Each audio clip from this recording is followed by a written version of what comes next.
នុស្សាវរីយ៍ដែលយើងទាំងពីរធ្លាប់បានទៅលេង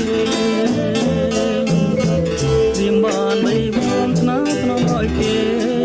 បែកទាំងខ្លាឆ្វេងអូនស្ដាប់សាមភ្លេងក៏មិនជារវើយទាំងជ្រោះហូរហួឈ្មោះទៅមហាសាគរតែក្លិនតែសនៅតែគៀកកាបាំងសីហៅទៅតែនៅចំឡាយឬសូលវើយថាអូននេះហើយជាខ្នើយវាសនាក្នុងភ្នំអនុស្សាវរីយ៍មងនុពីរយលើអូសា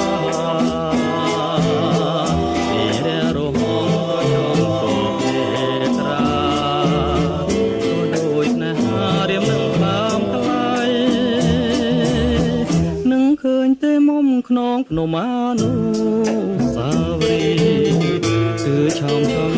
នាងភ្លេចសំដីអូនបានសេចក្ដីថាស្មោះលោកស្រីទូភ្នំរលាយតែចិនស្រីថ្លៃមិនរលាយឡើយ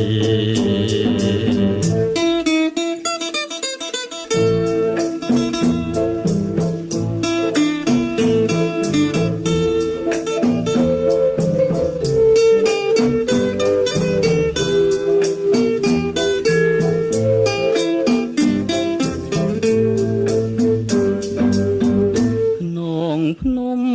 អនុស្សាវរីយ៍មងនុពីរយលើអូស្វារហងក៏ចង់ក៏ពេត្រាដោយស្នេហារៀងនឹងខ្លោងថ្លៃនឹងឃើញទេមុំក្នុងភ្នំអនុស្សាវរីយ៍ឬឆោមឆោមនាងភ្លេចសំដីលោកស្រីទូភ្នំរលាយតែចិនស្រីថ្លៃមិនរលាយឡើយក្នុងភ្នំអនុស្សាវរីយ៍មងនុពីរយលើអូស្វារហងក៏ចង់ក៏ពេត្រាដោយស្នេហារៀងនឹងខ្លោងថ្លៃ